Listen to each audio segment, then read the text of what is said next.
Bonjour à tous, bienvenue sur la chaîne YouTube Mécanique Sportive, c'est Nicolas et aujourd'hui je vous présente la Mercedes classe A en version hybride rechargeable. Donc comme vous savez sur la chaîne, en ce moment on fait beaucoup d'hybrides rechargeables parce que c'est vraiment ce qui est à la mode et on est en train de vivre une transition énergétique où il y a de plus en plus d'électricité dans nos voitures, voire des voitures qui vont aller au full électrique. Mois de décembre, ça va être le mois full Mercedes. Il va y avoir classe A, classe E cabriolet, GLC, GLE et le EQS, le nouveau fleuron électrique de la marque Mercedes. Là, le top du top de la Mercedes en full électrique, ça va être, je pense que c'est même la voiture la plus luxueuse électrique actuellement. Donc ça, ce sera en décembre. Donc si vous aimez Mercedes, suivez bien la chaîne ce mois-ci. Bon, j'en profite, une petite aparté entre la pluie. Vous allez voir, cet essai va se dérouler sous la pluie une bonne partie. Ça n'arrête pas en ce moment. Donc, désolé pour l'état de la voiture, mais je fais ce que je peux. Donc, version de la classe A en électrique, donc 250 E. On a une autonomie annoncée par Mercedes jusqu'à 76 km lorsqu'on fait de la ville en full électrique. On va voir, donc là je viens de la recharger à 100%. Avec les conditions météorologiques actuellement, elle a pris en compte comment je roulais et il fait à peu près 9 degrés en ce moment. Elle m'affiche, lorsque je viens juste de ressortir, avec 57 km d'autonomie. J'ai commencé l'essai en mode juste hybride, donc avec 0% de batterie, pour voir le niveau de consommation. Donc vous verrez ça pendant l'essai. On va bien sûr, comme d'habitude, faire un essai complet donc pour tester les consommations en hybride, en full électrique, avec tout type de route, et de la ville, de l'autoroute, de la nationale, vraiment comme d'habitude. Aujourd'hui, on l'a en AMG Line, ce qui amène des pare-chocs comme ça, des petites jantes très sympathiques sur le côté. Après, chez Mercedes, on peut vraiment personnaliser pas mal de choses sur l'avant, sur l'arrière, à l'intérieur. On a vraiment beaucoup de choix. La voiture est disponible avec 12 intérieurs différents selon le pack que vous avez, selon si vous voulez des sièges sport. Et pareil, au niveau des motorisations sur la classe A, qui pour moi reste encore actuellement une des compacts les plus sympathiques qui existent, surtout pour l'intérieur. Je pense qu'à l'intérieur, c'est indétrônable. Et vous n'hésiterez pas à me dire ce que vous en pensez, mais avec toutes les lumières, etc. qui s'allument, pour moi, la classe A, ça reste le top du top de la compacte. Et aucune marque, pour moi, ne fait mieux.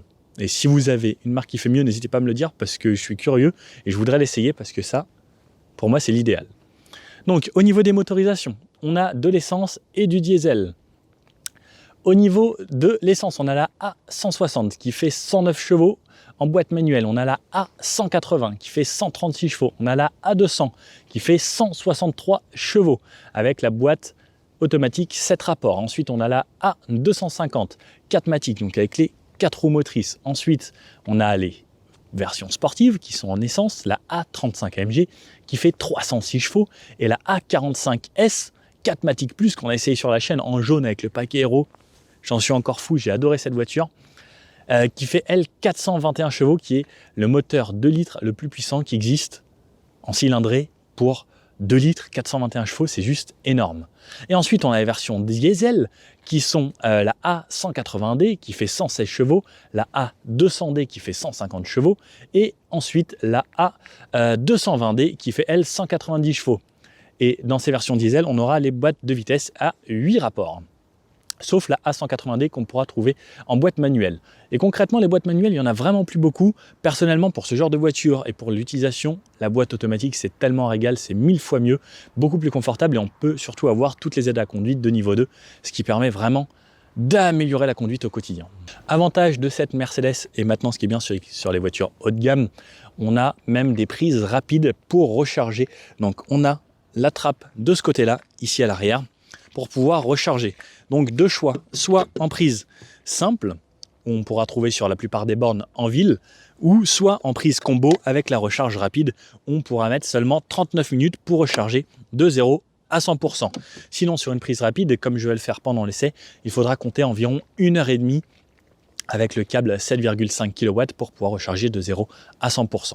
Ensuite, ce qu'il faut savoir, donc cette version 250E que je vous présente aujourd'hui, on a un moteur 4 cylindres thermique plus un moteur électrique qui l'assiste, ce qui donne une puissance cumulée de 218 chevaux, ce qui est largement suffisant et surtout avec un couple énorme en traction. On va voir pendant l'essai que ça patine pas mal lorsque c'est mouillé. Cette voiture un petit peu plus lourde puisqu'il y a des batteries en plus, donc on est sur un poids de 1680 kg à vide pour la classe A. Ensuite, elle existe en deux formats, soit le format compact comme celle-ci, donc moi que je trouve vraiment beaucoup plus jolie et on a plus l'habitude de voir celle-ci en France, ou la version berline donc avec un coffre. Je sais pas pourquoi, moi personnellement j'y arrive pas, j'y accroche pas. Pour moi la classe A c'est celle-ci avec cette arrière comme ça. La compacte c'est l'idéal, c'est comme la Audi A3 ou la RS3, enfin je les aime bien de cette façon. J'aime pas quand c'est en berline, je sais pas ce que vous en pensez, vous qu'est-ce que vous préférez quand on a un grand coffre façon berline où on ouvre de cette façon ou en compact où il y a vraiment tout le haillon arrière qui s'ouvre. Moi, je suis vraiment fan de ça. Au niveau des dimensions, donc la voiture fait 4,44 m de long pour cette version et 4,56 m pour la version berline, 1,80 m de large et 1,42 m de haut. Sur l'avant, on reconnaît bien évidemment la Mercedes, donc on a le petit logo ici en rond, donc plus d'étoiles, sauf sur la Mercedes classe S, c'est revenu. Le gros logo Mercedes ici qui intègre tous les capteurs d'aide à la conduite, donc pour la distance avec le ACC, donc avec le régulateur adaptatif, et des caméras qui sont intégrées là-haut. Donc on a 3 caméras qui nous permettent d'avoir le centrage de voie, le maintien dans les lignes, tout ça grâce au capteur là et là. Ensuite, donc on va voir ici, on peut avoir selon les versions des calandres un petit peu différentes. Là, on est sur une version AMG Line. Donc c'est peint vraiment jusqu'en bas, même la petite lame ici à l'avant est peinte. On a des entrées d'air qui se font ici, donc là c'est factice, c'est complètement plein et de l'autre côté c'est pareil, donc pas d'entrée d'air. Ici c'est comme sur la A45S, on a un côté qui est fermé et un côté où il y a vraiment un radiateur. Par contre sur cette version ici, comme c'est une hybride rechargeable, on veut faire baisser au maximum les émissions de CO2, donc on a des petites entrées d'air ici qui viennent ressortir dans les arches de roue, enfin sur le côté, pas vraiment dans les arches, pour pouvoir améliorer le CX. Donc le CX, c'est le coefficient de pénétration dans l'air qui permet que la voiture, en fait, l'air va vraiment glisser tout au long de la voiture et ça va pas faire comme un camion où c'est vraiment beaucoup plus dur et ça stoppe l'air comme quand on met sa main de cette façon sur l'autoroute plutôt que si on la mettait comme ça. Donc il y a des petits points qui sont améliorés sur cette version E ici. On a des feux full LED bien sûr avant comme arrière et on a en option ici donc le multibeam qui permet de détourer les voitures de nuit. Alors le multibeam c'est l'option juste en dessous, le digital light qu'il y a par exemple sur la classe S, le EQS, où vraiment ça détourne les voitures, mais c'est hallucinant. Si vous n'avez pas vu ça, regardez la vidéo de la classe S, j'ai trouvé ça juste fou. Waouh, un rayon de soleil, je suis trop content. Je vais peut-être pouvoir faire la présentation complète sans la pluie. Sur le côté de cette A250E, le petit badge EQ Power ici, donc EQ Power c'est tout ce qu'il y a dans la gamme avec un petit peu d'électricité chez Mercedes. Les jantes, donc AMG Line, au niveau des jantes, on pourra aller du 17 pouces au 19 pouces, donc aujourd'hui on a du 19 pouces, avec des pneus Bridgestone. Alors je vous avoue que là les T005, sous la pluie c'est pas extra. Petit bémol sur ces pneus là-dessus. Donc la version compacte comme je vous disais, de ce côté, ici on mettra de l'essence et de l'autre côté la prise pour recharger. Avec le plein, ça m'indiquait donc avec 100% du réservoir 450 km plus environ, on va dire 60 km d'autonomie en full électrique. Et ensuite, au niveau des consommations lorsqu'on va rouler, alors si vous conduisez plutôt calmement, on sera aux alentours des 6 litres, entre 6 litres et 6 litres 5, voire un petit peu plus si vous avez le pied un petit peu plus lourd. Les poignées type frigo et donc on a une vraie 5 places ici. Sur l'arrière donc de cette version compacte, on a un très long béquet ici qui redescend un petit peu sur la fenêtre. La vitre arrière pas mal inclinée avec l'essuie-glace qui sera bien pratique. Ici donc on a le troisième feu stop, des feux en forme de goutte ici, en full LED, comme je vous disais, avec les petits badges Mercedes. Je les trouve très jolis, un petit peu comme sur la classe C. La classe C, c'était encore plus beau. L'intérieur, le phare de la classe C, je le trouve hallucinant, plus beau que la classe S encore. La caméra de recul qui sort dessous le logo ici, donc il y a une petite trappe qui s'ouvre qui permet de faire en sorte que la caméra arrière soit toujours propre. Merci Mercedes pour ça. C'est comme la plupart des autres versions, il y a un gros logo Mercedes et ça se lève pour que la caméra arrière soit toujours propre. Beaucoup de marques n'y pensent pas, mais c'est vraiment un gros plus. Toute la partie arrière peinte ici, sauf vraiment sur le bas au niveau de l'extracteur qui est en plastique. Et ensuite, on a ici l'impression d'avoir des sorties d'échappement qui sont un petit peu stylé parce que c'est du MG Line. Mais au final, l'échappement n'est pas là. Et sur l'arrière, quand on le verra, on a l'impression que c'est une voiture de sport vu le diffuseur à l'arrière comme il remonte. Ça aussi, ça joue sur le CX. Le A250 avec le petit E pour nous rappeler cette version hybride. Et dans le coffre, sous le tapis ici, on aura pas beaucoup de rangement puisqu'on a des batteries qui vont se trouver là-bas. On a le caisson parce qu'on a la Sono Burmester ici, un kit anti-crevaison et un petit système pour refroidir les batteries. Tapis, hop, le petit triangle qui se trouvera ici. Et on aura dans cette version 310 litres de chargement. On a ici intégré deux belles sacoches Mercedes qui intègrent le câble pour les bornes et le câble pour la maison là-bas. Donc hop, et 310 litres, parce que ça, j'aime bien le faire pour vous donner vraiment une idée de ce à quoi ça ressemble. Hop, voilà, moi je peux rentrer dans 310 litres. Hop, les sièges qui sont rabattables en 40, 20, 40, ce qui est vraiment pratique. Et on va faire un petit tour à l'intérieur maintenant. Alors, les places arrière. Hop. Alors, ce que j'aime bien chez Mercedes, sur ces versions, c'est qu'on a l'impression ici qu'il y a une sorte d'appui-tête et le siège pourrait être des deux sens. Bon, je rentre. On est chez Mercedes, donc plastique moussé là-haut, du bel Alcantara, surtout dans cette finition. Aujourd'hui, MG Line, l'Alcantara qui fait toute la porte. Alors, qu'est-ce que c'est agréable. En plus, il est un petit peu moussé. Alors, des fois, l'Alcantara, c'est posé sur du plastique dur. Là, on sent qu'il y a une sorte de petite épaisseur entre l'Alcantara et le plastique. Très agréable. Et ce qui est bien, c'est que l'Alcantara, c'est jamais froid. Même là, il fait super froid. Et ben, c'est pas froid. Donc, pareil, les sièges ici, quand on s'assoit dessus, pour l'hiver, c'est vraiment top. Donc, mix cuir Alcantara sur piqûre rouge dans cette version, qui va très bien avec l'extérieur. J'ai de la place pour les genoux, pour les pieds, c'est correct également. Ici, on a un gros tunnel de transmission. On a couloir là. Ah, la grosse lanière ici pour baisser la couloir ici. Plutôt pratique. Les porte-gobelets chez Mercedes sont intégrés là. Donc comme ça, ils ne vous gênent jamais le coude. Ça, c'est vraiment un vrai plus plutôt que de l'avoir en plein milieu. Au niveau de la tête, bah, c'est correct. J'ai des appuis-têtes ici comme des sièges de sport comme ceux de l'avant qui ne bougent pas. Donc au niveau de la tête, franchement, je suis bien. Les fenêtres sont assez grandes à l'arrière, j'ai une bonne visibilité. Le toit, c'est dommage chez Mercedes que ça n'aille pas jusqu'à l'arrière ici. On est seulement un petit toit ouvrant sur l'avant. J'ai une LED à cet endroit-là, un petit vide-poche là où je mettrais vraiment pas grand-chose, quelques petites pièces, et un port USB-C ici. Les sièges sont plutôt confortables, comme ils sont en Alcantara, on ne glisse pas énormément dedans. Par contre, on sent qu'en conduite sportive, ils vont pas maintenir énormément. Ça, c'était pareil, c'était la même chose dans la classe A45 AMG, donc la A45S qu'on a essayé. Les sièges arrière étaient très jolis, qui ressemblaient même vraiment beaucoup à ceux-là. Mais voilà, niveau maintien à l'arrière, c'était pas forcément l'idéal. La place du milieu, hop. Alors, je finis tout de suite un peu plus haut. Eh bien, bonne surprise, donc moi je suis 1m80. Je ne touche pas là-haut, parce que c'est bien creusé à cet endroit-là, ici à l'arrière. Et bien, bonne surprise. Agréablement surpris, j'ai de la place pour les pieds. Alors, je touche un petit peu les rails avec mes chaussures. Mais ça reste pas déconnant. Alors, c'est beaucoup plus ferme ici. Au niveau de l'assise, c'est très ferme, tout comme le dossier. Mais on peut faire de la route. Et j'ai une très belle visibilité sur l'avant ici. Et de nuit, ça doit être magnifique en fait, parce que là, je suis au centre et tout doit être éclairé. Waouh. Je vous montre aussi, je vous ferai un petit bout de nuit pour vous montrer à quoi ça ressemble.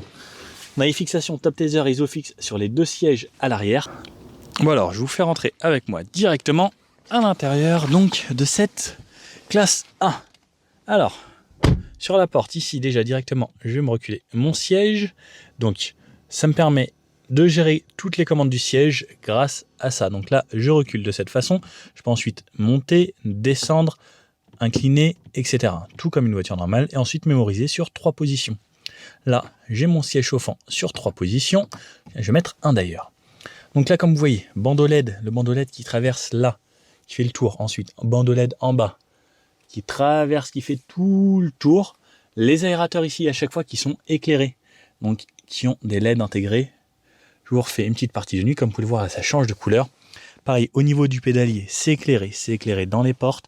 C'est franchement la voiture la plus cool que je trouve niveau éclairage. Pour moi, il n'y a aucune voiture qui peut concurrencer Mercedes. Enfin, peu importe les catégories de chez Mercedes, c'est les meilleurs pour moi. Ici, donc une sorte de cuir à cet endroit-là, de l'Alcantara, comme sur les portes arrière. Donc partout à l'intérieur de la porte. Donc ça, c'est vraiment très très très agréable. Des petites surpiqûres rouges, la poignée ici, donc on ouvre là, on verrouille ou on déverrouille le véhicule. Juste ici, une poignée en plastique. Alors ça, j'avoue que ça aurait pu être un poil mieux pour convenir avec le reste. La trappe à essence qu'on ouvre ici, les fenêtres et les rétros qu'on règle ici, donc tout est à impulsion, les rétros juste là.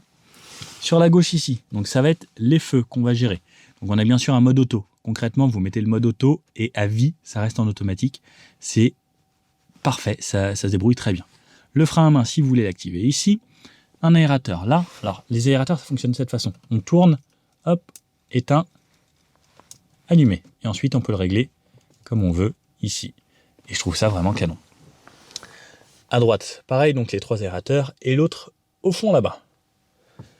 On va passer au volant et ensuite, on va s'attarder sur le reste. Donc, le volant.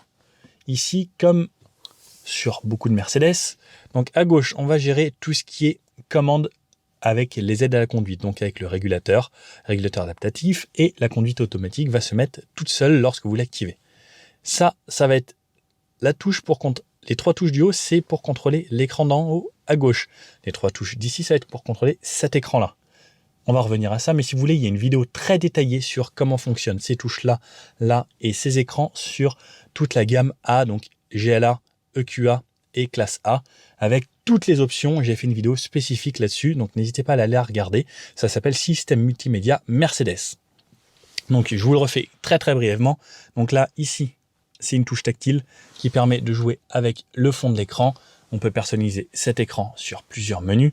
Ensuite, on a la touche retour pour retourner à des menus ici, ou ça fait la touche home.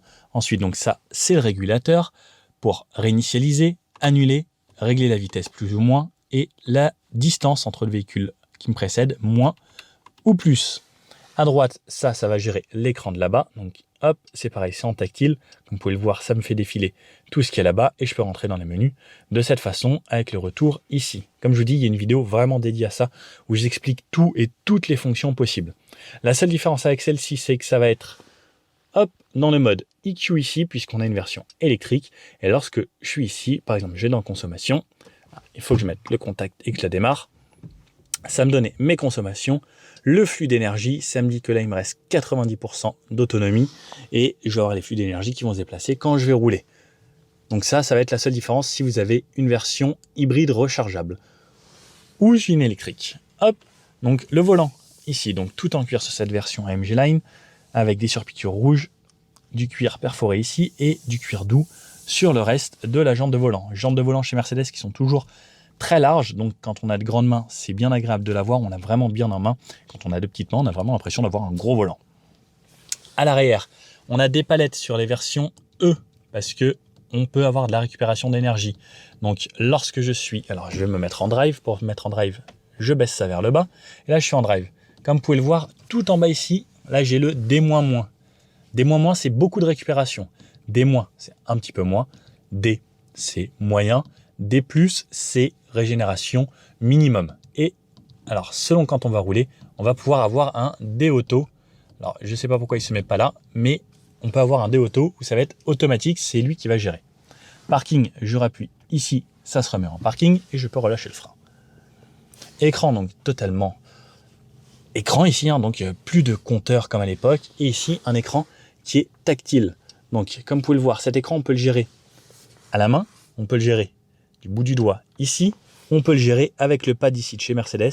Pareil, donc en glissant ici, on a un retour sensitif qui fait vibrer le pad ici. J'adore ça. Regardez, par exemple là. Donc ça bouge de cette façon.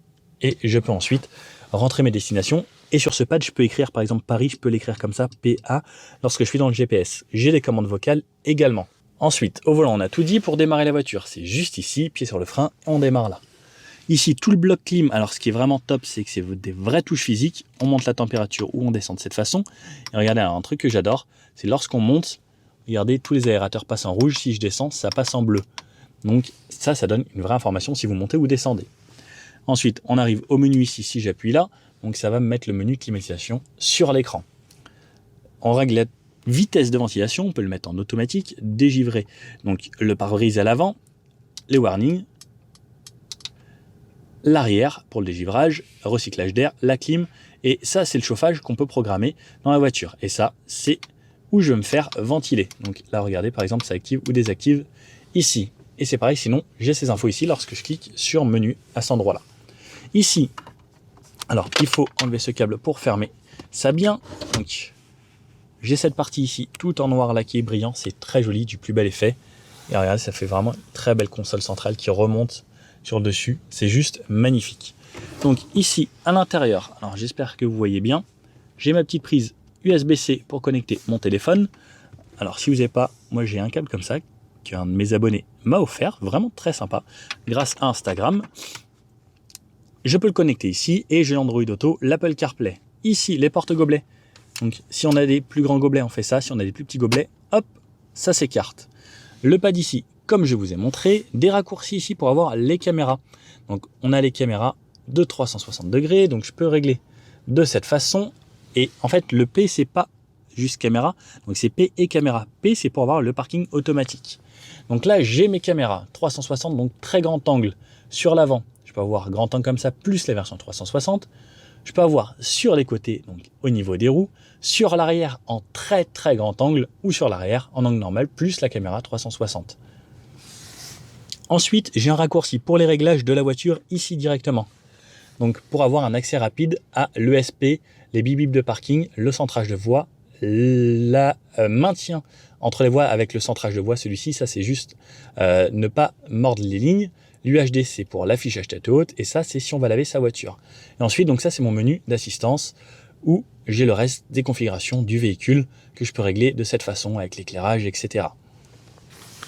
Une touche favorite que vous pouvez personnaliser, ça je reviens juste après, la touche raccourci navigation, donc pour aller au GPS, donc par exemple là j'ai mon écran GPS, je peux avoir l'écran GPS également ici lorsque je vais regarder, donc par exemple si je vais dans navigation, hop, et ça va se mettre normalement de cette façon, je peux afficher en plein écran et je vais avoir la navigation également ici, comme ça avec le rond des compteurs, c'est assez marrant. Mais personnellement je préfère avoir juste une navigation dans l'autre écran là-bas. Les raccourcis radio et médias et téléphone. Ensuite pareil, j'ai toujours des raccourcis touche home ici, je peux changer de musique ou de radio de cette façon et la touche retour ici. Ici c'est le Dynamic Select, donc en montant ou en descendant je vais avoir accès à des menus ici. Donc on va commencer par le individuel où vous pouvez personnaliser le moteur, la direction et l'ESP. Lorsque je descends en sport, et on voit que ça personnalise tout ça à chaque fois. Le mode confort, donc concrètement, le mode sport, c'est toute la puissance disponible des deux moteurs. Le mode confort, ça va faire en sorte que ce soit confortable au maximum. Électrique, ça va privilégier donc l'électricité. Donc, ça va d'abord vider complètement les batteries, puis ensuite passer en mode hybride simple. Batterie level, c'est pour conserver votre batterie. Donc, si vous voulez avoir, par exemple, là, il me reste 47 km, je veux garder ça pour plus tard. Je vais mettre sur batterie level ici qui va conserver la batterie. Et le mode éco qui va être, lui, le mode le plus économique lorsque vous allez conduire la voiture. Ensuite ici, donc, on a ce repose paume ici, juste pour avoir accès à ce pad. Donc c'est vraiment juste fait pour reposer sa main lorsqu'on va faire défiler dans le menu. Et c'est vraiment très très pratique plutôt que d'être en l'air et faire ça. On peut vraiment poser sa main et on est beaucoup plus précis. Ici, les rangements, donc qui s'ouvrent ainsi, avec un rangement assez profond, on retrouve deux USB-C ici, et on peut mettre pas mal de choses à cet endroit-là. Le siège ressemble à ça. Hop, donc comme on peut le voir sur la classe A, on a vraiment cet appuie-tête spécifique et ce siège très particulier. J'aime bien parce qu'à l'avant, ils maintiennent quand même bien. Donc comme vous voyez, c'est bien rembourré sur les côtés ici. Et là, c'est assez creusé pour ne pas bouger. Et ce qui est bien avec ces sièges, c'est qu'on peut avoir une assez grosse carrure. On rentrera facilement. On peut régler cette partie à l'avant pour derrière les genoux. Et la portière ressemble à ça. Donc en général, on peut mettre des bouteilles à l'avant. Le reste du tableau de bord ressemble à ça. Et la boîte à gants qui se situe ici. Donc assez grande, où on peut mettre une bouteille à l'intérieur. Sur le haut, chez Mercedes, j'aime beaucoup les rétro borderless. Ils sont carrés, ils sont moins ronds que la plupart des marques. Il y a une chose que j'adore, c'est ça, regardez. Lorsque j'appuie, ça s'illumine progressivement pour pas vous piquer les yeux d'un coup. Et ça, c'est une petite chose auquel on ne pense pas tout le temps. Mais c'est tellement bien. Lorsqu'on s'y fait, c'est agréable. La touche SOS Mi, c'est si vous avez besoin de l'assistance Mercedes. La touche SOS, ça, c'est pour le toit ouvrant ou le rideau. Et ensuite, donc ça, c'est les veilleuses de chaque côté ou l'éclairage au total. Ça, c'est pour désactiver si on veut allumer ou pas quand ça s'allume. Là, c'est pour activer à l'arrière. Bon, il ne reste plus qu'à les laisser, cette voiture, hein, et profiter, voir ce que ça donne. Alors, bienvenue dans cette classe A hybride. On va commencer le test sans avoir de batterie. Donc, voir comment ça se débrouille en simple hybride. Et ensuite, on va recharger la batterie jusqu'à 100% et ensuite faire un test 100% électrique. Donc là, je teste dans toutes les conditions, pareil, donc en hybride simple, sans avoir la recharge. Et ensuite, on verra en tout électrique. L'avantage du tout électrique, c'est que c'est zéro consommation. Et là, on va voir en même temps les consommations que ça fait lorsqu'on n'a pas forcément pensé à recharger. Donc, on démarre la voiture. Alors, hop, la radio. Elle démarre, donc même s'il y a 0% de batterie, là, en électrique. Puisqu'on a toujours un petit peu de réserve. C'est une hybride.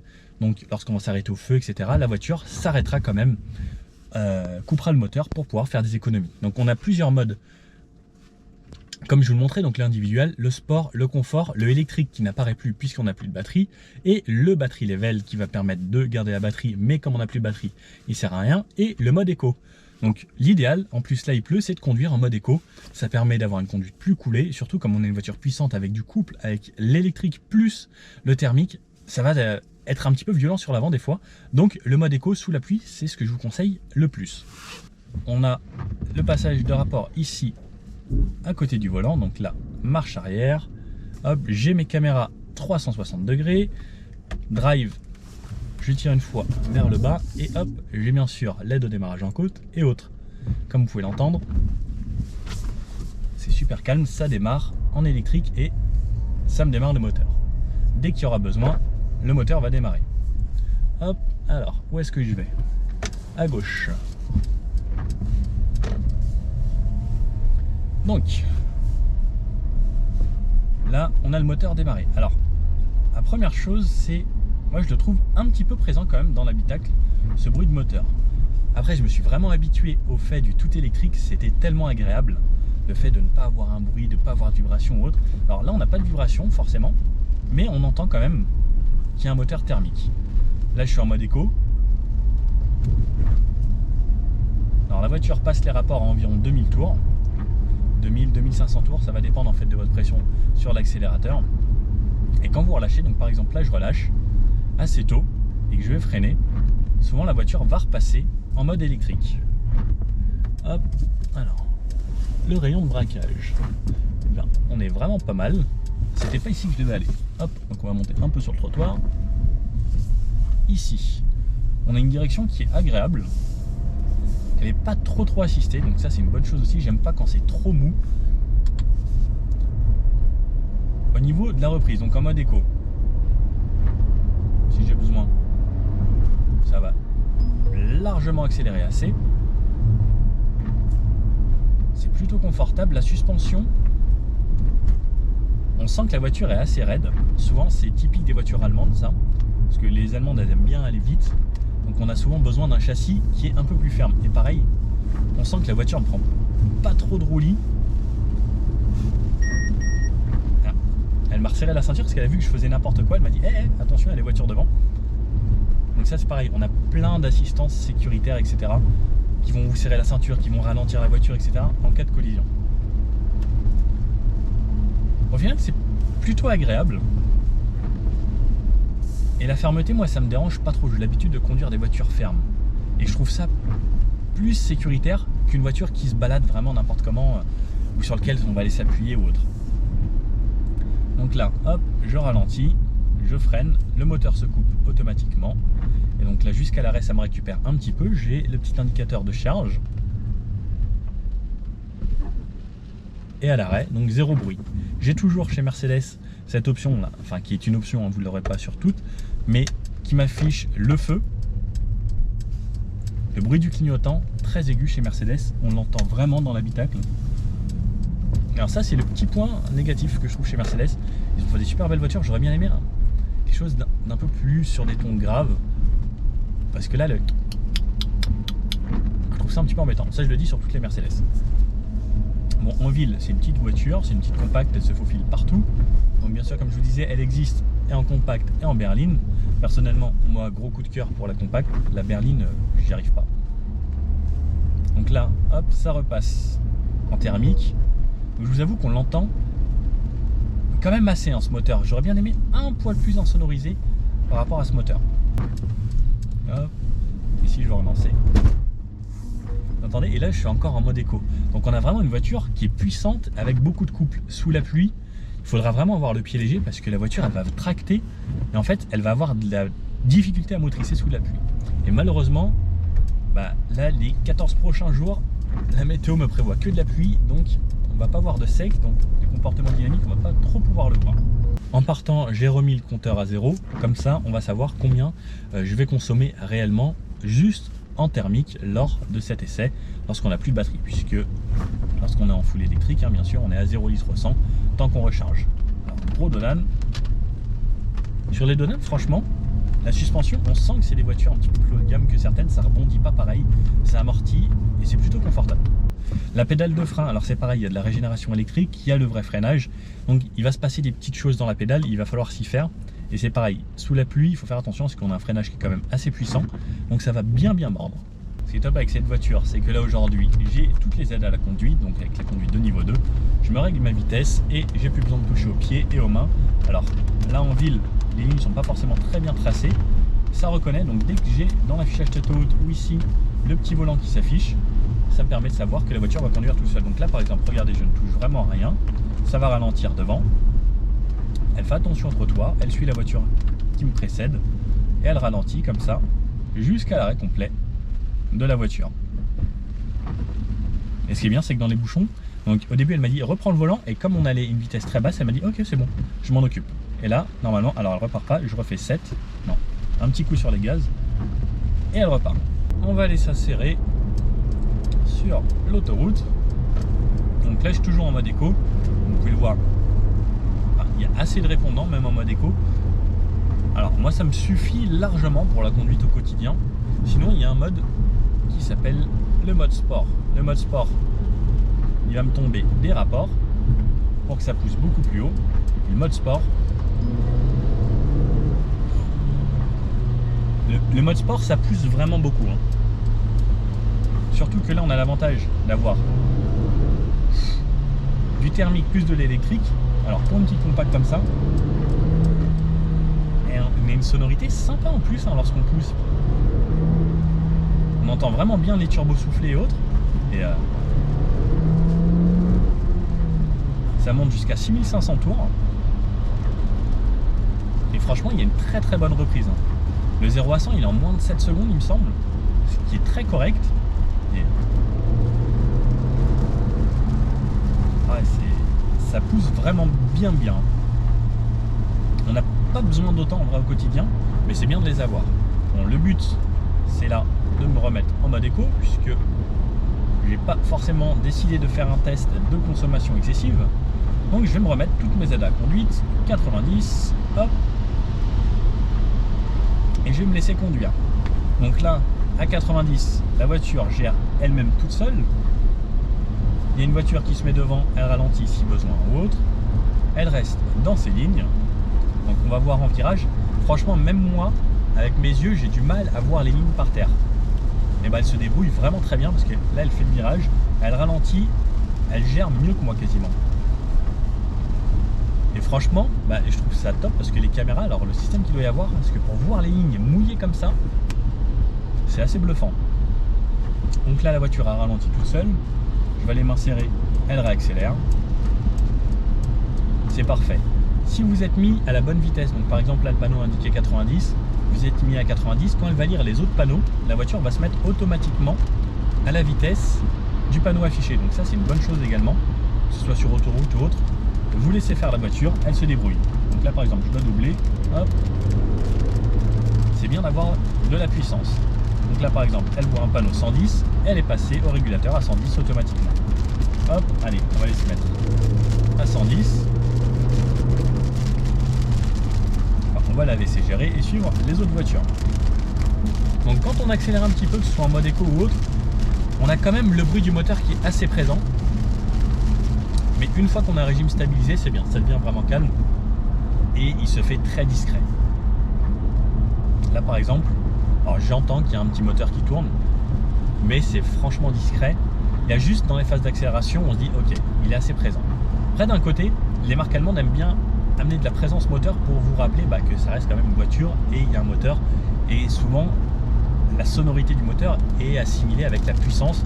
Donc se dire que ça fait du bruit, c'est psychologiquement se dire qu'il y a de la puissance. Et pareil, même lorsqu'on sera sur national, autoroute ou autre, là par exemple on est en légère descente, ça ralentit, le moteur thermique se coupe et ensuite il redémarre dès qu'il a besoin de solliciter un petit peu plus de puissance. Donc ça c'est vraiment pas mal. Là par exemple ça ralentit, la voiture devant s'est insérée, ça m'a freiné ma voiture, je suis passé en électrique pour pouvoir baisser au maximum les consommations. Là pour le moment, donc avec le petit trajet que j'ai fait, on a fait de la ville, là on est un petit peu sur autoroute, je fais une moyenne de 7,6 litres au 100. Hier j'ai fait à peu près 120 km, j'étais en moyenne à 6,3 litres en ayant fait beaucoup de bouchons, puisque dans les bouchons ce qui est top c'est que le moteur démarre très peu, puisque on va vraiment au ralenti, donc il démarrait un petit peu, il rechargeait un poil la batterie, ensuite c'était de l'électrique. Là 7,5 litres de moyenne. Bon alors, après avoir reroulé pas mal, là je vais aller recharger, j'en suis à une moyenne de 6,3 litres au 100, ce qui est plutôt convenable je trouve pour une voiture hybride et en ayant fait un bon bout d'huile. Donc voilà, bon, il ne reste plus qu'à les recharger et ensuite faire le test en électrique. Bon alors voilà le genre de problème auquel on est confronté lorsqu'on a une voiture électrique, c'est que des fois la ville pose ça sur les bornes de rechargement. Alors merci Draveil, super, donc pour recharger, j'ai pas d'autres bornes dans le coin. Donc j'ai dû me stationner comme ça et je vais rester dans la voiture pour recharger la voiture. Donc on recharge sur une borne ainsi, donc on a le câble ici 7,5 kW.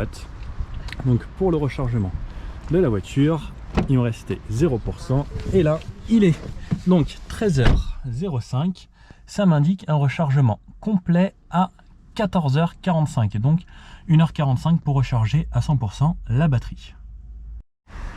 Bon, voilà, la borne est bleue, donc normalement, si je m'approche de ma voiture, je peux voir que c'est rechargé. Alors hop là, à 100%. Donc maintenant, reste plus qu'à aller essayer en mode électrique et voir combien de kilomètres on va réaliser. Bon allez, démarrage en full électrique. Alors, combien de kilomètres ça m'indique? 100% de la batterie, ça m'indique... Alors, je vous mets comme ça pour un peu plus de luminosité. Ça m'indique 57 km en full électrique. Alors, je remets... Non, alors ça c'est de l'autre côté. Je remets ici mon compteur à 0. Donc, on avait une consommation tout à l'heure de 6,5 litres environ. Et on va voir combien de kilomètres on va pouvoir tenir en 100% électrique. Donc, c'est parti. Je vais faire tout type de route comme d'habitude. Et là, la première chose qui est sympa, c'est le mode full électrique. Alors je vais passer ici dans le mode électrique, ça va me permettre de consommer que de la batterie. Donc là le moteur thermique ne va pas se mettre en route, sauf si j'appuie vraiment à fond sur la pédale. C'est en cas d'urgence, on a le mode thermique qui va venir s'activer pour donner un complément de puissance. Mais sinon, l'électrique c'est vraiment top. À chaque freinage, j'ai la régénération. Et ce qui est bien, c'est que lorsqu'on passe ici en mode électrique, je vais pouvoir me servir des palettes avec tous les modes, comme on a chez Mercedes. Donc le D+, le D, le D-, le D-. Alors là, on ne peut pas avoir tout parce que la batterie est chargée à 100%. Donc on ne peut pas récupérer plus d'énergie que la batterie full. Donc il va falloir perdre un petit peu et voir combien ensuite on va pouvoir récupérer. En tout cas, à chaque freinage, ça recharge toujours un petit peu ce qu'on va perdre à l'accélération. Le gros avantage de l'électrique, c'est que c'est instantané. Si j'appuie, et c'est même des fois beaucoup trop violent, surtout quand c'est humide comme ça, comme on le disait tout à l'heure. Regardez,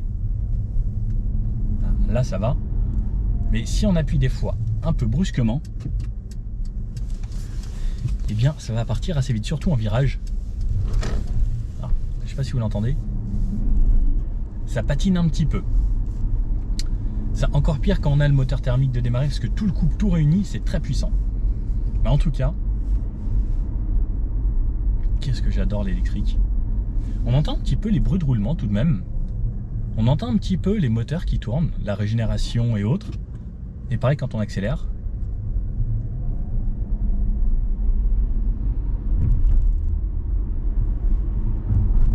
On entend surtout les bruits de roulement, je vais dire. Mais comme c'est vraiment très calme, ça reste tout de même vraiment plus agréable qu'un moteur thermique qui tourne. Donc au quotidien, si vous avez de quoi recharger cette voiture, faites-le au maximum parce que c'est tellement un avantage. J'ai bien sûr toujours, hein, que ce soit en électrique ou autre, toutes mes aides à la conduite. Je peux me mettre, donc là en full électrique également, hein, toutes les aides. Et là, c'est encore plus pratique pour la ville ou pour lorsqu'on est dans les bouchons. En électrique, l'avantage c'est que c'est zéro consommation. Bon, et quand on est en ville, et comme ça, il n'y a qu'une chose à faire, c'est mes radios FG Chic.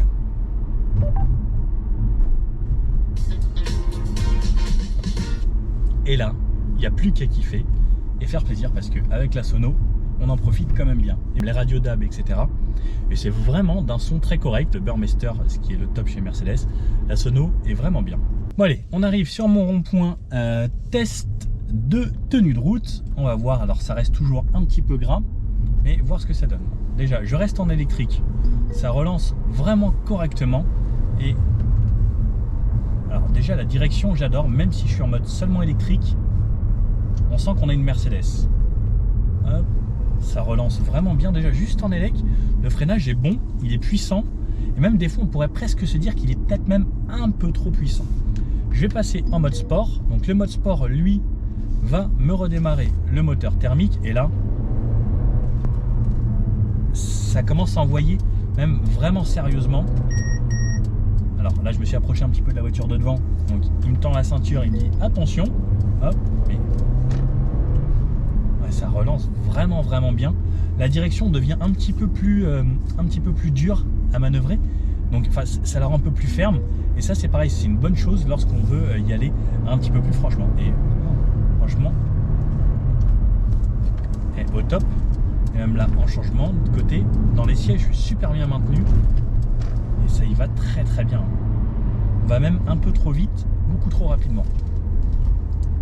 Franchement, agréablement surpris. Et même la tenue de route comme ça là, regardez, elle prend un tout petit peu de roulis, mais très légèrement, et on sent que la voiture est quand même assez vive et c'est assez réactif. Il y a certaines voitures là où j'en essayé une où ça s'appuyait, ça tournait un petit peu après, alors que là je lui dis tourne, et elle y va. Donc ça c'est pareil, ça joue aussi un petit peu grâce aux jantes AMG avec des flancs un petit peu plus fins sur les pneus. C'est pas mal. Bon allez hop, je repasse en électrique pour continuer mon test full électrique. 7 km, 8 km et il me reste 43 km d'autonomie. Donc on va voir combien on va réussir à faire au total. Allez, on va aller s'insérer sur l'autoroute, donc toujours en électrique. Alors le gros avantage des voitures hybrides rechargeables, c'est qu'on peut aller sur l'autoroute et rouler en 100% électrique jusqu'à 140 km/h. Donc ça permet vraiment de l'utiliser au quotidien comme une voiture électrique si on a moins de 60 km à faire. Donc, au final là ça relance très bien. Là je suis à 70, la tenue de route est top, là j'accélère, enfin je suis un petit peu vite là pour une petite file d'insertion et ça s'en sert sans problème. Donc le gros avantage c'est que j'ai pas le bruit du moteur, parce que comme je disais, le moteur il est un petit peu présent dans cet habitacle lorsqu'on passe en thermique. Et le gros avantage de l'électrique, c'est on est dans le calme. On a pas mal de bruit de roulement, enfin c'est la seule chose qu'on entend. Le bip bip, c'est parce qu'il y avait une voiture dans mon angle mort, donc j'ai toutes les assistances sur cette voiture. Après bien sûr tous ces bip bip on peut les activer, mais je trouve que c'est important de les avoir. Alors là je savais que j'allais passer, mais des fois on fait pas forcément attention et c'est bien de tout avoir. Là c'est 90 ici, je me mets mon centrage de voix, tout ça, je ne touche plus à rien, je me laisse conduire. Alors, il faut bien sûr laisser les mains sur le volant, juste pour avoir la présence, pour dire que vous êtes toujours là, mais c'est très agréable. Donc là, je laisse la voiture conduire 90 km/h, à part le bruit de roulement, j'entends quasiment rien, la voiture reste confortable. Regardez, devant ça freine, moi j'ai touché à rien, alors je touche un petit peu au volant pour dire que je suis toujours là, mais ça ralentit tout seul, ça reste bien dans les lignes. Panneau 110, ça m'affiche 110 maintenant, donc elle me dit qu'elle a bien vu le panneau et elle va aller se mettre à 110 dès qu'elle va pouvoir. Toutes ces aides à conduite, c'est vraiment indispensable au quotidien. Si vous n'avez pas essayé et que vous essayez ça, vous ne pouvez pas revenir à autre chose. Sinon, vous direz, il faut passer des vitesses, il faut ralentir, il faut freiner. Là, la voiture s'occupe de tout. Tellement agréable, regardez là devant, ça freine. Je peux vous parler, je peux vous regarder dans les yeux. Je sais que la voiture va gérer. Bon, bien sûr, il faut faire attention toujours à ce qui se passe sur la route. On est à 110 km/h. 110 km/h, franchement, entre 90 et 110, très peu de différence. J'ai quasiment pas de bruit du vent autour de l'habitacle. La voiture est plutôt aérodynamique. Après, on reste quand même, comme je disais, dans une voiture premium. J'entends juste les bruits de roulement, ce qui est normal à 110. Mais j'ai vraiment pas l'impression qu'entre 90 et 110, il y a un gros gap. Ça reste toujours très très agréable. Pareil, j'ai toujours toutes mes aides à la conduite. Toujours en full électrique. Donc comme je disais, on peut rouler jusqu'à 130 km/h, non 140 km/h avec cette voiture. Donc c'est fait que vous puissiez quand même doubler si vous êtes sur autoroute en full électrique et que pas à 131 ça redémarre. Mais le but ça va être vraiment de conduire le maximum possible en éco-conduite. Allez, si on va se mettre à 130, donc pareil, même en électrique ça relance largement suffisamment sur 120, 125, 130.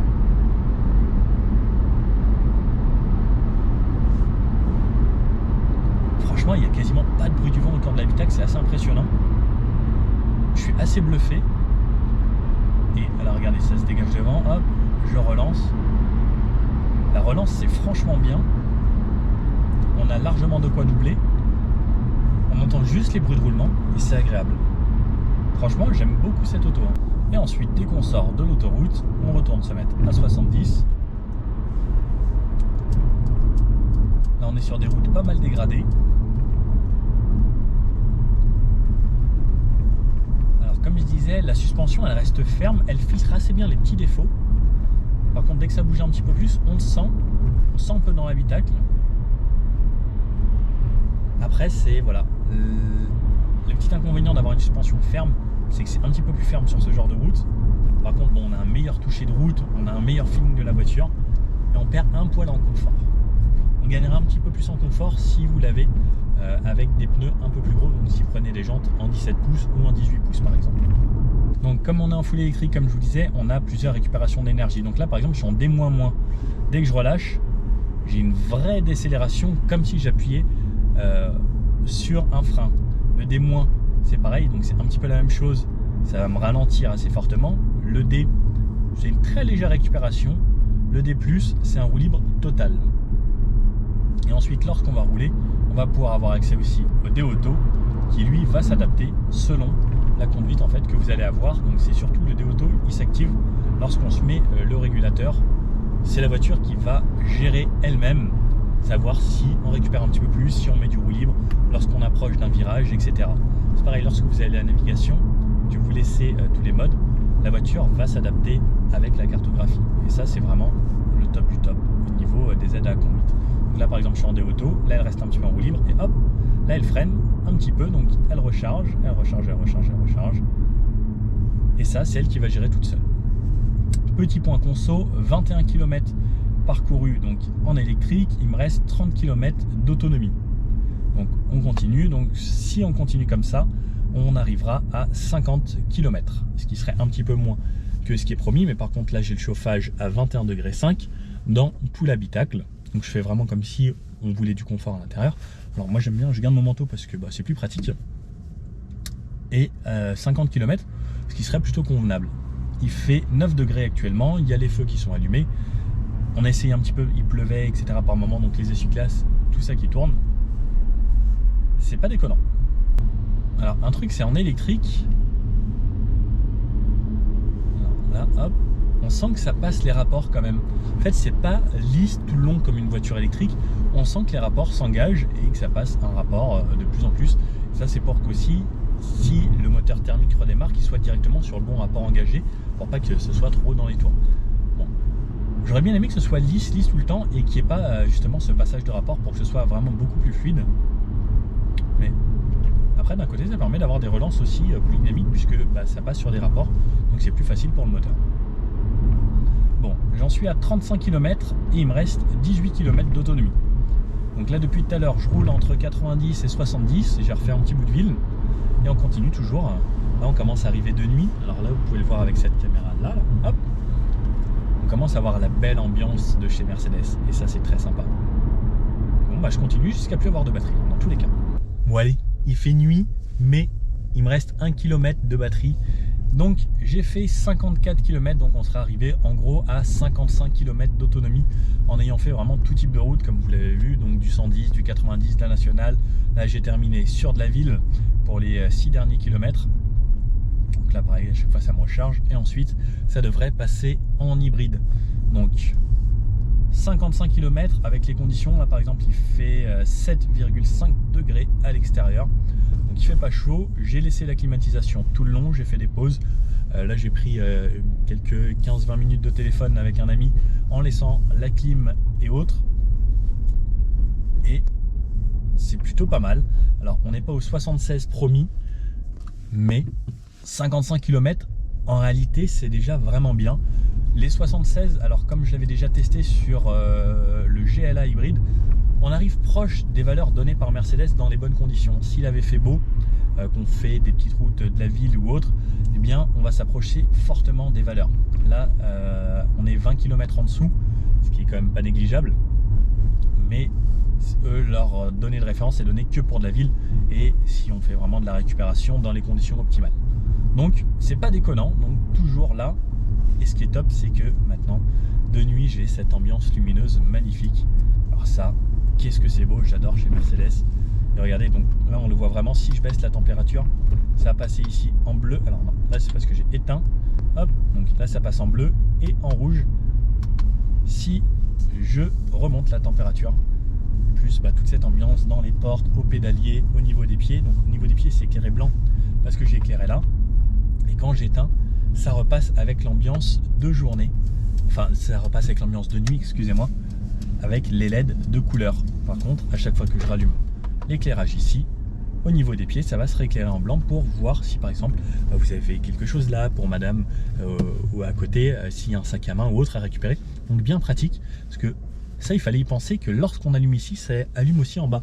Et pareil, au niveau de l'arrière, non, ça allume pas. Et si j'allume à l'arrière, donc hop, ici et là-haut, non, il n'y a pas d'autres éclairages. Donc c'est quand même vraiment bien pensé. Et allez, petite accélération. Et ça y est, on est repassé en hybride. Donc le moteur vient se redémarrer. Donc 55 km pile poil. Bon, ben, il n'y a plus qu'à aller la remettre en charge. Hein. Bon, et je vous fais un petit point de vue conducteur ici, donc pour vous montrer à quoi ça ressemble de nuit. Donc avec tous les éclairages, les animations. Je trouve ça extraordinaire. Si vous aimez la couleur et que vous aimez que ce soit bling bling comme ça, franchement, il n'y a pas mieux comme auto. Il n'y a aucune marque pour moi qui fait mieux que ça. Et au niveau des couleurs, des animations, du thème, du bien-être à bord, franchement, je trouve ça excellent. Les écrans sont bien visibles. Et puis les couleurs, quoi. Même au niveau des pieds et autres. Regardez, au niveau des pieds, hop, j'ai toutes mes couleurs. C'est vraiment très sympa. Bon alors, cette classe A, qu'est-ce qu'on en pense? Eh bien, la classe A, comme vous le savez, hein, c'est une voiture premium, c'est une très belle citadine. L'intérieur, personnellement, je pense qu'on ne trouvera aucune voiture mieux que ça en citadine ou en compact du style. Pour moi, ça reste vraiment la référence. Au niveau de la conduite, ça reste agréable. Alors la seule chose que j'ai trouvé, c'est peut-être ces pneus qui ne sont pas forcément les mieux pour la pluie, sous la pluie, avec autant de couple. J'aurais bien aimé que ça accroche un petit peu mieux. Moi, j'aurais peut-être mis des Michelin, des pilotes sport ou quelque chose comme ça qui ont vraiment une très bonne accroche. Sinon, ça reste une bonne voiture. Le châssis est top. Alors, ça reste assez ferme. Ce qui est bien, c'est que la fermeté, ça amène peu de roulis. Ça amène une voiture plus dynamique. Même si on n'a pas pu faire un vrai test totalement dynamique puisque la météo ne le permettait pas énormément. J'aime beaucoup en rouge. Pack AMG Line, ça amène un côté un petit peu plus sportif. Comme je vous disais, on avait essayé la A45S qui faisait 421 chevaux, c'était la folie. Là, on a 218 chevaux, ce qui est largement suffisant pour le quotidien. Et en fait, avec l'électrique plus le thermique, ça donne un répondant fou. Et même juste en électrique, on a l'impression d'avoir une voiture qui a un répondant très correct. Et pour tous les jours, hein, vraiment, on n'a même pas besoin de démarrer le moteur thermique. Si vous avez de quoi recharger à la maison, vous rechargez tous les soirs à la maison. Ça va mettre 4h30 environ sur une prise simple. Une borne, c'est 1h30, ou en recharge rapide, on est à un peu plus de 30 minutes. Donc au final, ça reste idéal. Même si vous allez sur l'autoroute, par exemple, quand vous faites une pause, vous dites tiens, on prend ma voiture pour traverser la France sur une petite bande d'autoroute, vous rechargez un petit peu, ça vous permet de faire aller sur autoroute 45-50 km, mais au moins en full électrique, et ça peut être un vrai plus, ou pour garder la batterie lorsque vous arrivez à destination, lorsque vous faites une petite pause. Donc pour moi, je trouve que l'hybride rechargeable, ça reste actuellement encore vraiment le meilleur compromis, puisqu'on peut faire de longues distances en remettant de l'essence, ça va beaucoup plus vite, même si c'est vrai que le petit désavantage de ces hybrides rechargeables, c'est qu'on perd un poil de coffre et on a des réservoirs qui sont aussi beaucoup plus petits. Donc 450 km d'autonomie avec le plein, ça reste des petites autonomies, alors qu'une voiture normale ou en diesel, on arrive souvent aux alentours des 700-800 km de nos jours, puisque les voitures consomment de moins en moins. Au niveau des consommations, donc comme on a vu, une fois que la batterie était totalement déchargée, on a entre 6 litres et 6 litres 5 avec une conduite cool en mode éco. On sera peut-être à 7 litres si vous êtes un petit peu plus brusque.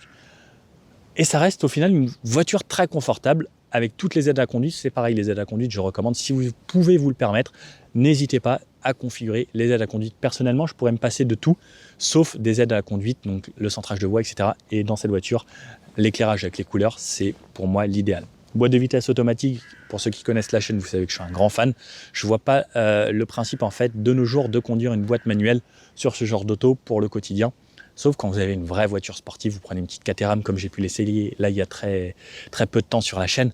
Là c'est un vrai régal, mais pour ce genre de voiture, la boîte automatique ça fait tellement bien le job et ça permet d'avoir toutes ces assistances à la conduite.